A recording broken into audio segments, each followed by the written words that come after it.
Hoje, dando continuidade, então, à série no livro de Êxodo, o título dessa pregação é Os Vasos de Misericórdia de Yahvé. Lá em Êxodo capítulo 14, nós vamos também trabalhar somente o capítulo 14 e não apenas comentar acerca da história e do fundo teológico desse texto, mas trazer alguns tipos de aplicações também para a nossa vida hoje, de como que a gente pode olhar para a história de Israel e perceber acerca da nossa própria história. E tem muitas coisas assim que aconteceram com Israel que remetem, uma espécie de paráfrase em relação à própria vida cristã. Vamos orar antes de tudo? Senhor Jesus, nós colocamos esse culto em Tuas mãos. Coloco minha vida, Senhor, minha saúde, minha mente, Deus, meu espírito, minha boca, Senhor, todo o meu falar eu coloco diante do Senhor. E peço, Senhor, que o Teu Espírito me use nessa noite. Fale, Senhor, o coração de todos que vão estar ouvindo essa palavra nessa noite. Que o Teu Espírito fale por meio de mim a cada coração. É o que eu oro e peço em Teu nome, Jesus. Amém. Então, relembrando, que eu estou trocando o tempo todo a palavra em português Senhor pela palavra hebraica Yahvé e a palavra Deus pela palavra Elohim, que são os termos usados no hebraico, ok? Então lá, versículo 1 diz: Disse Yahvé a Moisés. Então, novamente, essa questão de que a Bíblia revela um Deus que fala. O nosso Deus é um Deus relacional. E o falar aqui é falar literalmente. Deus fala, Deus expressa a sua vontade, é um Deus que se relaciona. Essa é a grande diferença entre a fé cristã e todas as demais religiões pagãs que se tem por aí. Salvo as religiões monoteístas, o islamismo e o judaísmo, que acreditam também num Deus que fala, que se expressa. Mas o cristianismo também acredita nessa cosmovisão de um Deus que se revela, ou seja, um Deus que fala. Versículo 2: Diga aos israelitas que mudem o rumo e acampem perto de Pi-Hairot, entre Migdol e o mar. Acampem à beira-mar, defronte de Baal-Zefon. O faraó pensará que os israelitas estão vagando confusos, cercados pelo deserto. Então endurecerei o coração do faraó, e ele os perseguirá. Todavia, eu serei glorificado por meio do faraó e de todo o seu exército. E os egípcios saberão que eu sou Yahvé. E assim fizeram os israelitas.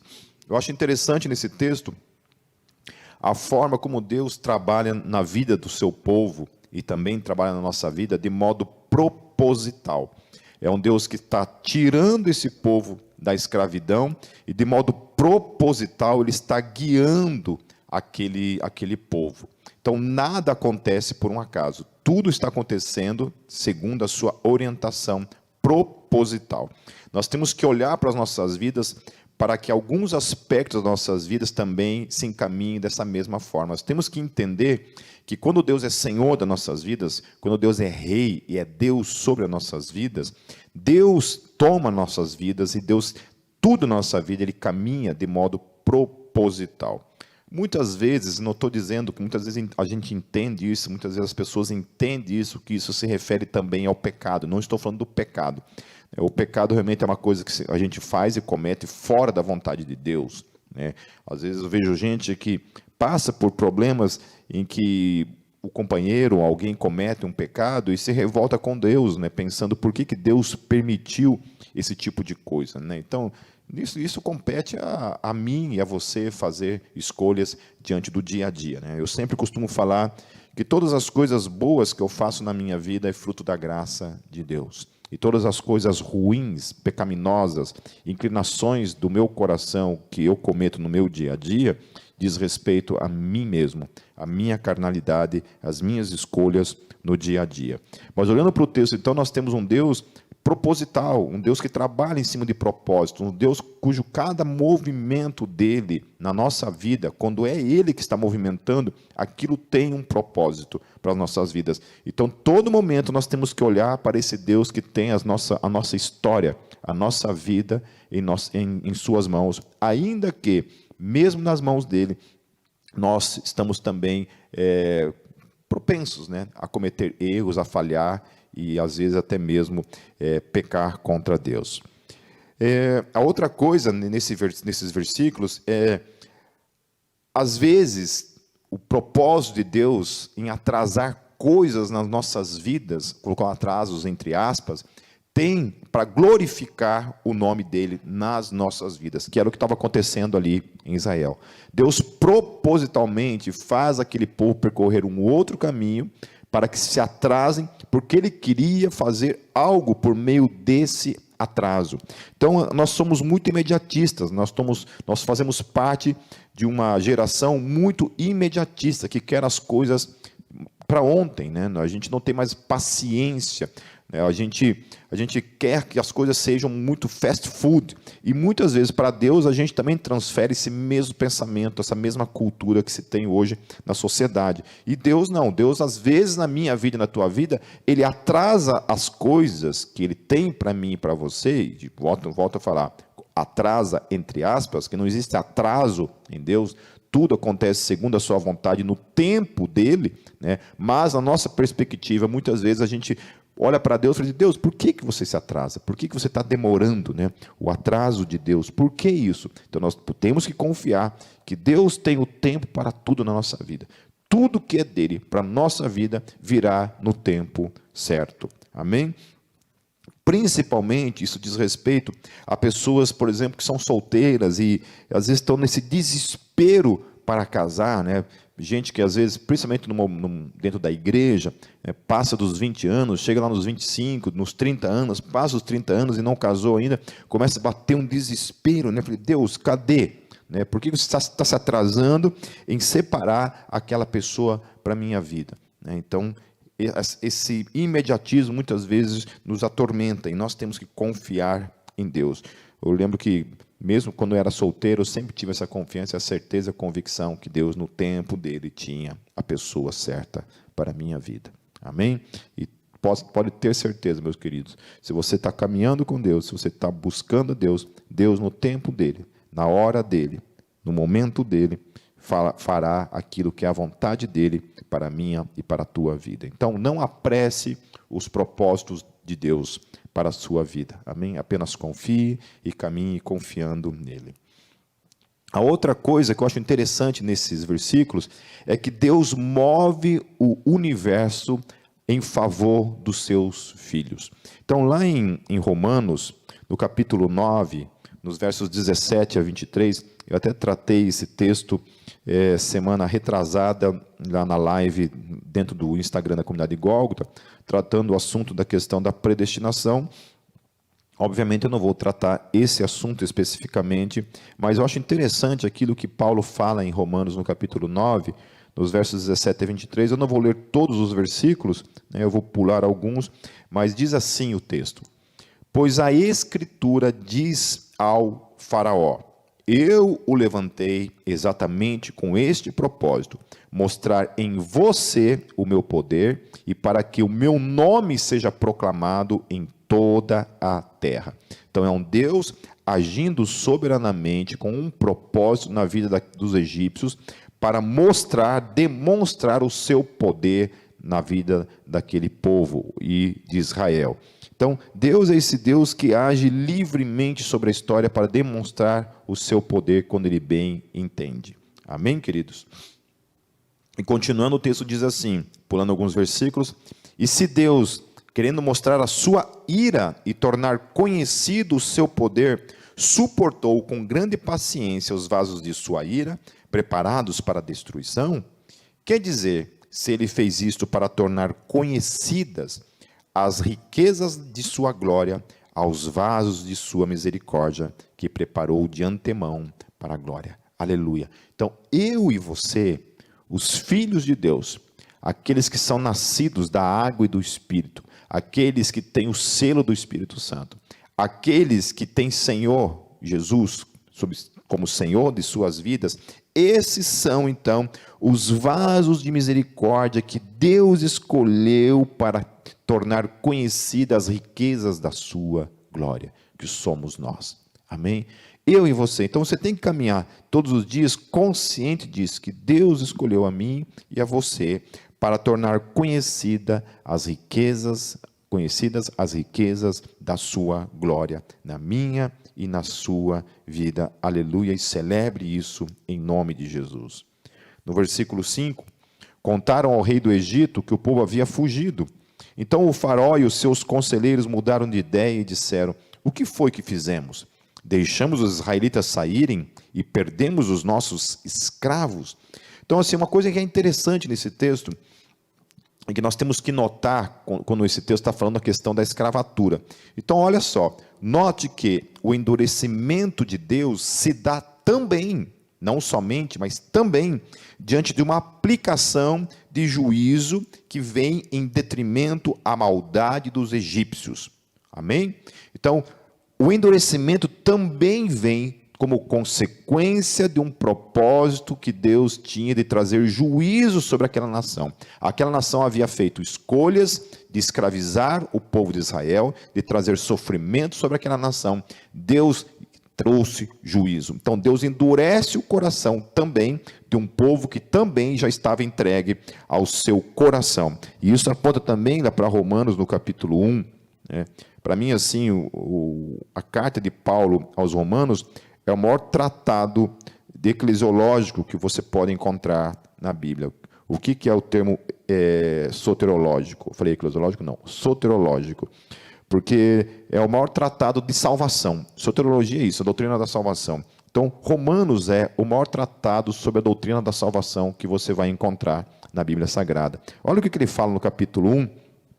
Ele diz assim: porque tendo conhecido a Deus, não o glorificaram como Deus, nem lhe renderam graças, mas os seus pensamentos tornaram-se fúteis, e os seus corações insensatos se obscureceram. Dizendo-se sábios, tornaram-se loucos, e trocaram a glória do Deus imortal por imagens feitas segundo a semelhança do homem mortal, bem como de pássaros, quadrúpedes e répteis. Por isso, Deus os entregou à impureza sexual, segundo os desejos pecaminosos dos seus corações, para a degradação dos seus corpos entre si. Trocaram a verdade de Deus pela mentira, e adoraram e serviram as coisas e seres criados, em lugar do Criador, que é bendito para sempre. Amém. Então, esses que somos também nós, de certa forma, inclusos nisso daqui, estamos já realizando as nossas escolhas pecaminosas no dia a dia. O que o texto vai falar depois, em toda a carta, é que ninguém ama a Deus, que ninguém busca a Deus, ninguém tem interesse por Deus. Do contrário, nós temos interesse somente nos nossos apetites carnais, nós temos interesse apenas em realizar, em construir os nossos próprios deuses, ao invés de adorar e glorificar a Deus. Então, aquele que é o eleito, aqueles que já estão entregues ao pecado, Deus endurece o coração e deixa permanecer como está. Aqueles que estão no pecado, Deus age de misericórdia e age com a sua soberania sobre o coração desses que somos nós, e traz esses então para a sua salvação. Amém, queridos? Então, todo aquele que é salvo, antes de ser salvo, era um perdido. Amém? Senão, você não foi salvo de nada. Nós somos salvos do quê? Nós somos salvos porque nós estávamos perdidos, nós estamos condenados. Então, Deus nos salva dessa perdição em Cristo Jesus. Mas todos nós éramos perdidos. Por isso que o crente não tem como bater no peito, né, e se achar mais santo do que alguém, melhor do que ninguém. Amém? Nós temos que ser humildes, gratos a Deus por termos alcançado tamanha misericórdia de fazermos parte dos filhos de Deus. Amém?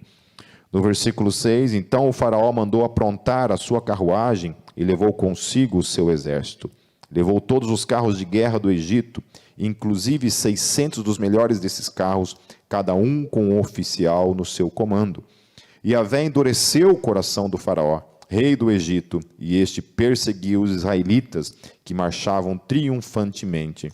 Os egípcios, com todos os cavalos e carros de guerra do faraó, os cavaleiros e a infantaria, saíram em perseguição aos israelitas e os alcançaram quando estavam acampados à beira-mar, perto de Pi-Airote, de fronte de Baal-Zefon. Ao aproximar-se o faraó, os israelitas olharam e avistaram os egípcios que marchavam na direção deles, e aterrorizados clamaram a Yahvé. Disseram a Moisés: foi por falta de túmulos no Egito que você nos trouxe para morrermos no deserto? O que você fez conosco, tirando-nos de lá? Então, olha só, o livro de Êxodo, a história de Israel, das maravilhas de Deus, da manifestação do poder de Deus, do sobrenatural de Deus, é a evidência, é a prova concreta de que milagres, prodígios, a manifestação do poder não produz fé permanente na vida de ninguém. Essa que é a verdade. Certo? Porque essas pessoas viram Deus manifestar o seu poder naquelas 10 pragas. E agora, eles estão assim, olhando para essa situação em que os egípcios estão vindo para destruí-los, e eles se atemorizam. Eles ainda não tinham adquirido para com Yahvé a sua total confiança, e a sua total confiança especificamente com relação a 2 aspectos. O primeiro, com relação à salvação, que Deus estava salvando eles em definitivo, diante daquela situação, da escravidão. Mas não, eles não acreditavam que Deus tinha feito todo aquele milagre para simplesmente agora abandoná-los para a morte diante dos egípcios. A outra coisa é que eles não confiavam que Deus era todo poderoso para salvá-los daquela situação. Então eles começam a murmurar, e nós vamos ver durante todo, o livro de Êxodo, até o livro de Deuteronômio, nós vamos ver, a descrença o tempo todo manifestando na vida desse povo, assim como é na minha e na tua vida. Assim como é na minha e na tua vida. Eu não olho para esse povo aqui e olho assim, falei, nossa, se eu estivesse lá, comigo seria diferente. Eu falei, eu não sei. Sinceramente falando, eu não sei. Se eu estivesse lá fazendo parte dessa geração, olhando todo esse poder manifesto da parte de Deus, se eu também em algum momento não duvidaria. Então, porque nós, seres humanos, meus queridos, só a graça. Se depender da nossa fé própria, ao invés dessa fé que vem em decorrência da graça de Deus manifesta na nossa vida, e que essa fé salvífica que vem da graça, nós somos incapazes de acreditar em Jesus e receber salvação em nossas vidas. Então, primeiramente eles clamam a Deus, e depois eles começam a colocar a culpa em seu líder pela escolha que eles haviam feito, que eles não foram obrigados a saírem de lá. Foi feita uma proposta, eles saíram para serem salvos daquela situação de escravidão, e eles começam a culpar então o seu líder, que era Moisés, por causa daquela situação. Você conhece gente assim que culpa o seu líder, culpa os outros pelas tragédias na sua vida, as tragédias que vêm em decorrência da sua escolha, porque ninguém é obrigado a nada. Certo? Ninguém é obrigado a nada. Agora, quantas vezes eu tive que lidar com pessoas me culpando pelas suas tragédias, pelas suas frustrações, e colocaram a culpa no seu líder, ou no seu pastor, ou quem quer que seja. Uma vez eu ouvi um meme falando a respeito disso, uma frase, um parágrafo dizendo a respeito disso, que Jesus foi o cara mais perfeito, o homem mais perfeito, Deus encarnado. E olha para a vida dos seus discípulos. Foi culpa dele? Tudo o que aconteceu na vida dos seus discípulos? Foi culpa dele? O abandono, a covardia, a traição de Judas, a forma como eles manifestavam falta de misericórdia na vida dos outros, isso tinha a ver com Jesus? Era culpa dele? Não, era culpa de quem? Dos seus discípulos. Certo? De cada um deles tinha a sua devida culpa. Então, cuidado ao culpar os seus líderes pela sua própria frustração. Amém, queridos? Então, clamor, todo clamor que nós fazemos, ou nossas orações, tem que ser acompanhada de uma atitude perseverante, que é o que eles não tiveram. Amém? Então é isso que o texto também nos ensina. Eles clamaram e ao mesmo tempo já estavam reclamando. Então, às vezes a gente reclama, só que o nosso imediatismo logo em seguida nos leva para uma vida de murmuração, de reclamação. Poxa Deus, né? É tanta promessa falsa que muitas vezes se é feita em relação a questão do reino de Deus, a questão a vida cristã, como se a vida cristã, você vem para Jesus, você está isento de problemas, de lutas, de dificuldades, de passar realmente muitas vezes fome, crise financeira, problemas no casamento, problemas com os filhos, né? É tanta coisa que a gente passa na nossa vida, certo? No nosso dia a dia, que é necessário, então, haver perseverança também em meio às crises. Amém? Precisa ter perseverança, porque senão, todo momento em que vem uma crise, a gente deixa Deus, a gente abandona Deus, fica complicado. A gente deixa de ser abençoado, a gente deixa até mesmo de alcançar vitória, livramento em nossas vidas, pela nossa falta de perseverança. E especialmente, meu querido, eu falo de mim mesmo, porque muitas vezes eu sou também cercado desse sentimento de murmuração. Esse sentimento de querer reclamar das coisas, de muitas vezes, quando as coisas me afetam, de querer olhar para Deus e ficar chateado com Deus e querer reclamar com Deus. Então, a nossa teologia, ela precisa, de alguma forma, submeter a nossa emoção. Em especial, a nossa murmuração precisa estar submissa à consciência plena de quem Deus verdadeiramente é para mim e para você. Amém? Porque se nós cremos num Deus que pode falhar com a gente pode se entristecer com a vontade de Deus. Pode. Acho que ninguém fica feliz por ficar doente.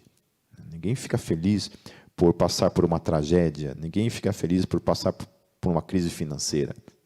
Você pode não ficar feliz, contente com uma situação, certo? Mas cuidado, sempre cuidado com a murmuração.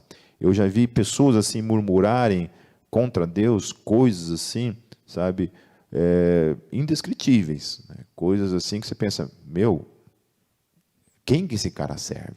Que Deus é esse que essa pessoa serve?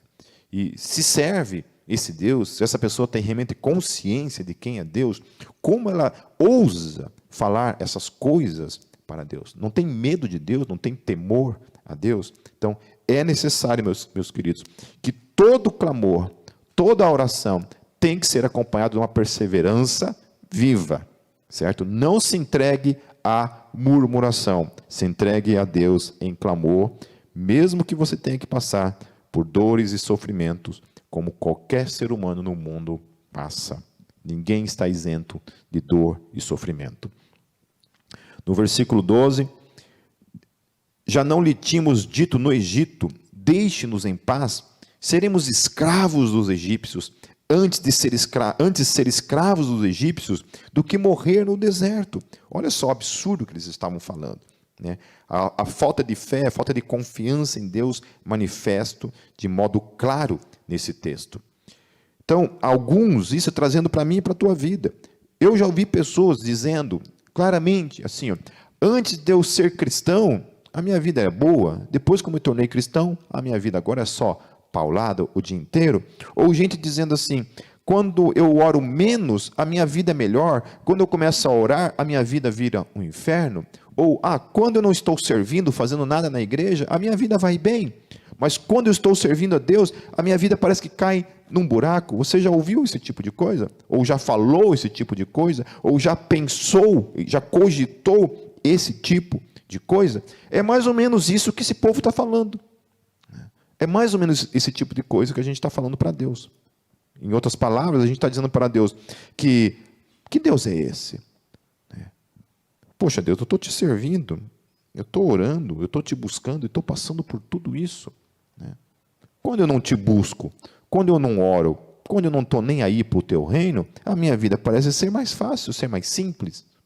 Parece que tudo flui de boa. Parece que é assim.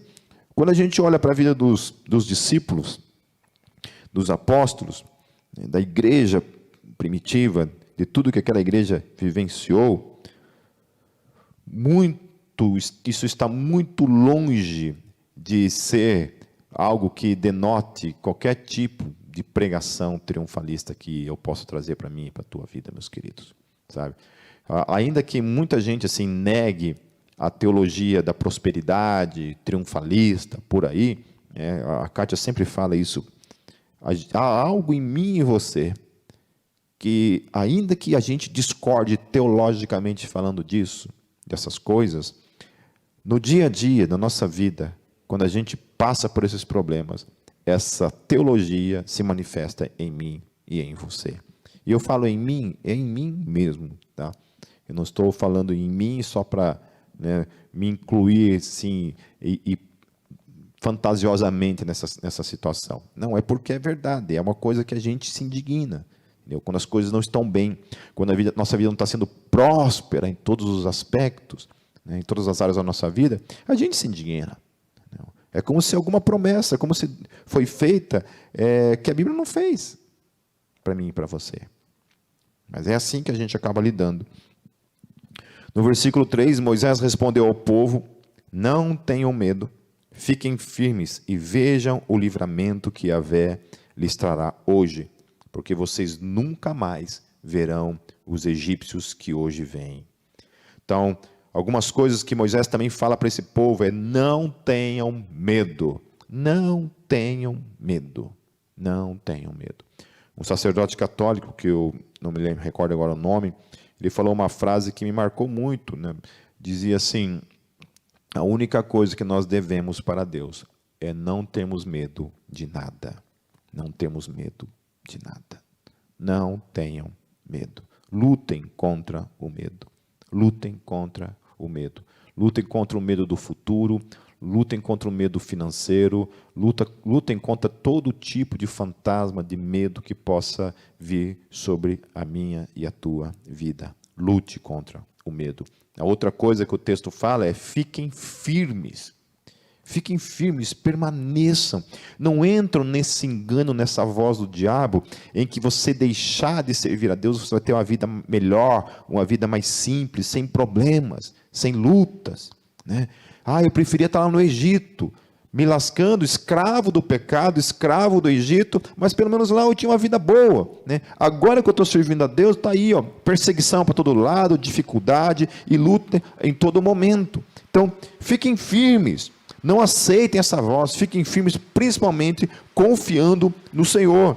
A outra coisa que o texto fala, ele fala assim: vejam o livramento. Então é só quando você permanece firme no Senhor, perseverando no Senhor, não desistindo das coisas, não dando as costas para o teu chamado, para o teu irmão, para a tua igreja, que é a eclésia, né? Para a tua família, para a tua esposa, para o teu marido, para os teus filhos. Só quando a gente persevera é que o livramento vem. Não existe livramento sem perseverança.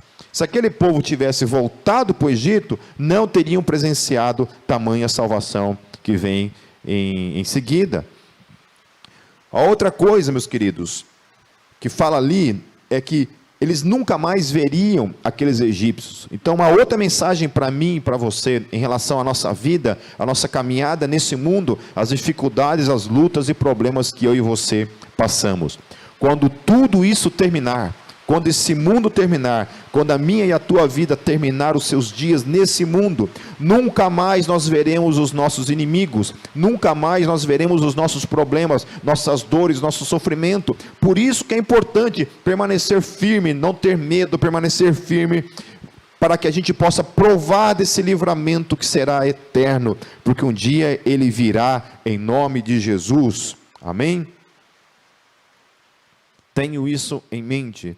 No versículo 14, Yahvé lutará por vocês. Então somente acalmem-se.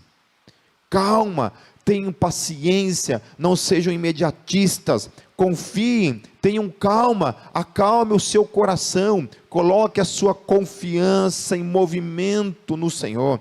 Aquiete-se, o texto está falando. Calma, imagine a situação deles. Aquele exército com milhares de inimigos vindo para diante deles, e Deus vem e fala assim: calma, acalme-se, tranquilize o teu coração, não olhe para os seus inimigos, olhe para mim, Olhe para mim, é o que o texto está falando para mim e para você. Então, acalmem-se. Em Isaías, no capítulo 30, no versículo 15, para mim é um dos textos mais fantásticos da Bíblia Sagrada.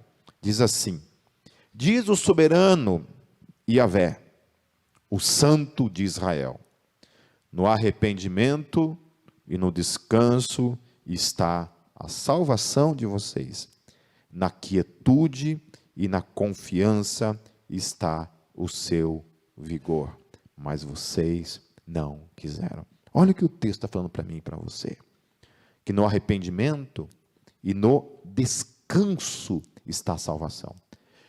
Deus está falando assim: calma, fiquem calmos, fiquem tranquilos, confiem em mim. Salvação está em descansar, e não em ficar desesperado, apressando as coisas, muitas vezes atropelando a vontade de Deus, buscando a sua própria vontade, os seus sonhos, os seus desejos. Depois ele fala assim: na quietude, aquiete o seu coração, na confiança, confie em Deus, está o seu vigor. Amém? Confiança, meus queridos, quietude, confiança, é daí que nós adquirimos, que nós extraímos o vigor da nossa vida. No versículo 15, então, disse Yahvé a Moisés: por que vocês estão clamando a mim? Olha o que Deus fala: por que vocês estão clamando? Diga aos israelitas: sigam avante, marchem, vão em frente, não fiquem olhando para os seus inimigos, marchem, deixe os inimigos para trás, deixe eles se desesperarem, correrem atrás de você, você permanece firme no propósito, naquilo que Deus tinha para a tua vida, que é a terra prometida, o céu, a eternidade, a vontade de Deus, o descanso, confiando no sustento dEle, na salvação dEle. Vá em frente, não olhe para os seus inimigos, eles não são nada, diante daquele que é o grande eu sou. No versículo 16, ergam o seu cajado e estenda a mão sobre o mar, e as águas se dividirão, para que os israelitas atravessem o mar em terra seca. Eu, porém, endurecerei o coração dos egípcios, e eles os perseguirão. E serei glorificado com a derrota do faraó e de todo o seu exército, com seus carros de guerra e seus cavaleiros. Os egípcios saberão que eu sou Yahvé, quando eu for glorificado com a derrota do faraó, com seus carros de guerra e seus cavaleiros. A seguir, o anjo de Elohim, que ia à frente dos exércitos de Israel, retirou-se, colocando-se atrás deles. Olha só, olhe para frente, deixe que o anjo do Senhor cuide dos seus inimigos, deixe que ele fique cuidando deles. Amém? Você olha para frente, Deus vai lidar com os meus e os teus inimigos, não se concentre nisso. Amém? Uma pessoa me procurou essa semana, falando de uma dificuldade que tem tido no trabalho, de que as pessoas de religião afro, né, que trabalham com essas questões de fazer trabalhos contrários, né, macumba, esse tipo de coisa. E eu falei para a pessoa, né, fique tranquila, ninguém toca em você, não tem macumba que pegue na tua vida. Amém? Os filhos de Deus são totalmente protegidos, deixa que o anjo lide com isso. O anjo do Senhor lide com isso. Amém? Não é isso que a Bíblia fala, que o anjo do Senhor está acampado ao redor daqueles que o temem. Isso é uma verdade ou é só uma conversinha para boi dormir? O que você acha? É uma realidade? Deus está mesmo ao nosso redor, com os seus anjos acampados, cuidando da gente, se colocando contrário a qualquer inimigo. Vocês acham que algum demônio vai tocar em mim ou você? Se o anjo do Senhor está ao nosso redor, cuidando de mim e de você? Então, a seguir, o anjo de Elohim, que ia à frente dos exércitos de Israel, retirou-se, colocando-se atrás deles. A coluna de nuvem também saiu da frente deles e se pôs atrás. Entre os egípcios e os israelitas, a nuvem trouxe trevas para um e luz para o outro, de modo que os egípcios não puderam aproximar-se dos israelitas durante toda a noite. Como uma nuvem pode iluminar, né? Que coisa tremenda isso. enquanto uma nuvem cegou os egípcios, né, essa mesma nuvem, então, era luz para aquele povo. Então Moisés estendeu a mão sobre o mar, e Yahvé afastou o mar e o tornou em terra seca, com um forte vento oriental que soprou toda aquela noite. Então não foi uma horinha, né, como a gente vê nos filmes, parece que foi uma questão de segundos. Não, foi toda uma noite. As águas se dividiram e os israelitas atravessaram pelo meio do mar em terra seca, tendo uma parede de água à direita e outra à esquerda. Os egípcios os perseguiram e todos os cavalos, carros de guerra e cavaleiros do mar, do faraó, foram atrás deles até o meio do mar. No fim da madrugada, do alto da coluna de fogo e de nuvem, Yahvé viu o exército dos egípcios e o pôs em confusão. Fez que as rodas dos seus carros começassem a soltar-se, de forma que tinham dificuldades em conduzi-los. E os egípcios gritaram: vamos fugir dos israelitas. E Yahvé está lutando por eles contra o Egito. É interessante isso, porque às vezes parece que o mundo acredita mais no poder de Deus do que eu e você, do que muita gente por aí.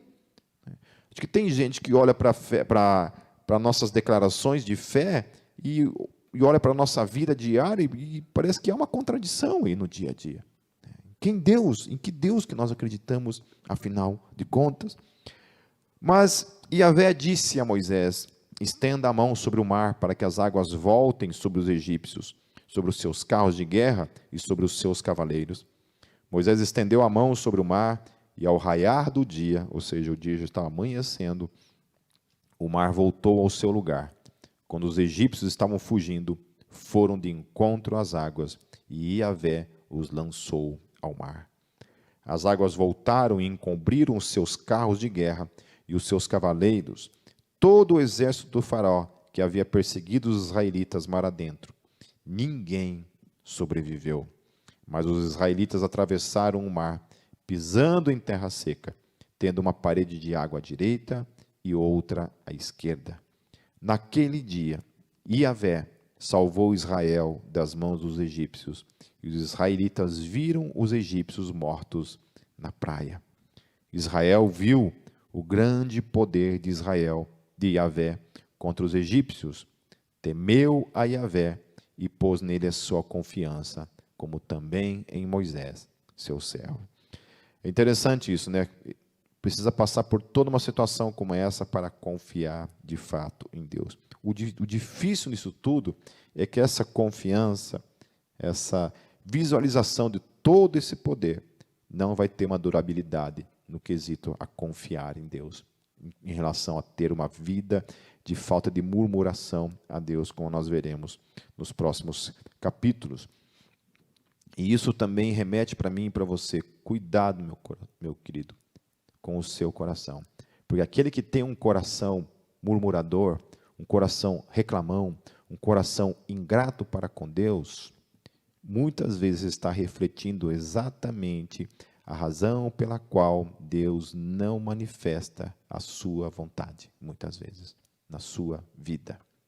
A sua vontade, eu quero dizer, a sua vontade mesmo, não a de Deus. A sua vontade.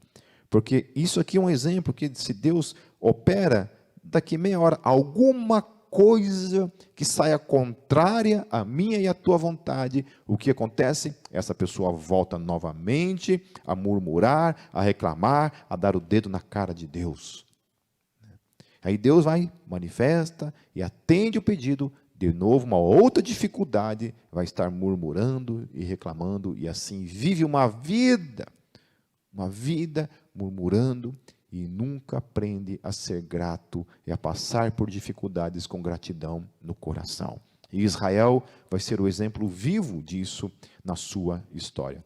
Um povo que horas provava do poder, da manifestação, da graça, da provisão de Deus, mas na menor das dificuldades voltava a reclamar e a deixar de confiar em Deus. Então não seja, meus queridos, uma pessoa que vive uma vida de murmuração e reclamação. Confie no Senhor, porque você é um vaso de misericórdia de Deus. Então, para concluir, Eu apontei algumas coisas aqui para a gente relembrar e trazer para as nossas vidas. Então, primeiro, Deus quer tornar conhecidas as riquezas da sua glória em nós que somos os vasos de misericórdia. Amém? Deus quer na minha vida e na tua vida tornar conhecidas as riquezas da sua glória. Amém? Saiba disso. Fale todos os dias para o Senhor: Senhor, manifeste na minha vida as riquezas da sua glória. Manifeste, Senhor. Eu quero viver esse dia manifestando as riquezas da sua glória na minha vida. A outra coisa que o texto nos ensina é que nós não devemos ter medo. Lembrem-se, quando tudo isso terminar, eu e você, nós nunca mais veremos a face dos nossos inimigos.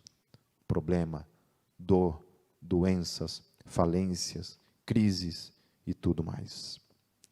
A outra coisa que o texto nos ensina é: acalmem-se, aquietem-se, tranquilizem, confiem no Senhor.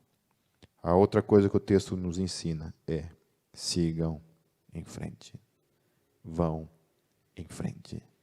Vão em frente. Não desistam, não parem, não voltem para trás. A Bíblia fala: nós não somos dos que retrocedem. Amém? O Senhor Jesus fala que aquele que retroceder, o Senhor não terá prazer nele, não terá alegria nele. Então não retroceda, continue firme olhando para o Senhor. E eu quero encerrar lendo o Salmo 34, e o que fala dessa questão sobre o anjo que se acampa ao nosso redor. Diz assim: louvarei ao Senhor em todo o tempo. Em todo o tempo. O seu louvor estará continuamente na minha boca. A minha alma se gloriará no Senhor. Os mansos o ouvirão e se alegrarão. Os mansos, os que confiam. Engrandecerei ao Senhor comigo, e juntos exaltemos o seu nome. Busquei ao Senhor, e ele me respondeu. Livrou-me de todos os meus temores. Não tenha medo. Se você está com medo, busque ao Senhor, para que ele te livre desses medos. Olharam para ele e foram iluminados, e os seus rostos não ficaram confundidos. Clamou este pobre, e o Senhor o ouviu, e o salvou de todas as suas angústias. O anjo do Senhor acampa-se ao redor dos que o temem, e os livra, e os livra. Provai e vede que o Senhor é bom. Bem-aventurado o homem, a mulher, a criança, o jovem que nele confia. Temei ao Senhor, vós os seus santos, pois nada falta aos que o temem. Os filhos dos leões necessitam e sofrem fome, mas aqueles que buscam ao Senhor, bem nenhum faltará. Vinde, meninos, ouvi-me, eu vos ensinarei o temor do Senhor. Quem é o homem que deseja a vida, que quer largos dias para ver o bem? Então guarda a tua língua do mal e os teus lábios de falarem o engano. Aparte-se do mal e faze o bem. Procure a paz e segue-a. Os olhos do Senhor estão sobre os justos e os seus ouvidos atentos ao seu clamor. A face do Senhor está contra os que fazem o mal, para desarraigar da terra a memória deles. Os justos clamam, e o Senhor os ouve, e os livra de todas as suas angústias. Perto está o Senhor dos que têm o coração quebrantado, e salva os contritos de espírito. Muitas são as aflições dos justos, mas o Senhor os livra de todas. Ele lhe guarda todos os seus ossos, nem sequer um deles se quebra. A malícia matará o ímpio, e os que odeiam o justo serão punidos. O Senhor resgata a alma dos seus servos, e nenhum dos que nele confiam será punido. Aleluia, aleluia, amém. Tudo isso aqui descreve os vasos de misericórdia de Yahvé. Aqueles que receberam a misericórdia, aqueles que foram selados, que receberam o cuidado e foram cercados pelos seus anjos. Todos esses, nós, eu e você, a igreja do Senhor Jesus, devemos confiar nele, não temer, ir adiante para a glória do nome dele, para que as suas riquezas da sua glória sejam manifestas na minha e na tua vida. Amém, meus queridos? Que todos nós possamos guardar essa palavra em nossos corações e vivenciar em nome de Jesus. Sabe, se você é uma pessoa que nessa noite, ouvindo essa pregação, é uma pessoa que vivencia muitas vezes essa questão da murmuração, tem uma facilidade para murmurar, que essa palavra possa realmente ir em encontro ao teu coração e ser uma palavra transformadora de mudança de vida, de hábito ruim para a tua vida, em nome de Jesus. E que todos nós possamos descansar no Senhor, confiar nele, que é onde está a nossa salvação, e deixar que ele cuide da gente. Que os anjos do Senhor lutem contra os nossos inimigos, enquanto a gente continua firme, caminhando na direção do céu, na direção da nossa vida eterna com ele. Amém? Vamos orar mais uma vez para encerrar. Senhor, eu quero entregar essa palavra, Deus, mais uma vez diante do Senhor e pedir mais uma vez graça e misericórdia para com as nossas vidas, Senhor. Mais uma vez eu oro, Senhor Jesus, e declaro que nós confiamos no Senhor. Confiamos e cremos, Senhor, que o Senhor cuida da gente, que os teus anjos estão acampados ao nosso derredor, guerreando, Senhor, a guerra que é tua, que o Senhor já venceu e que no Senhor nós já somos vencedores. Obrigado, Jesus, porque um dia tudo isso passará. Os inimigos ficarão para trás, derrotados, enquanto nós estaremos para sempre vivenciando a nossa vitória em Cristo Jesus, para todo sempre, Senhor. Obrigado e nos ajude, Senhor, a mantermos nossos olhos no Senhor. Não nos deixe, Senhor, se desviar nem para a esquerda, nem para a direita, Senhor. Cerca-nos com a Tua graça, com o Teu amor. Atrai-nos, Senhor Jesus, sempre, sempre, com a Tua graça, Senhor. Abrace-nos, Pai. Nós clamamos e pedimos, Senhor. Não nos deixe sozinhos com a gente mesmo, Senhor. Nós somos incapazes de crer por nós mesmos, de perseverarmos por nós mesmos. Nós precisamos, Senhor, de graça sobre graça, para permanecermos firmes, caminhando em frente. Em nome de Jesus. Amém.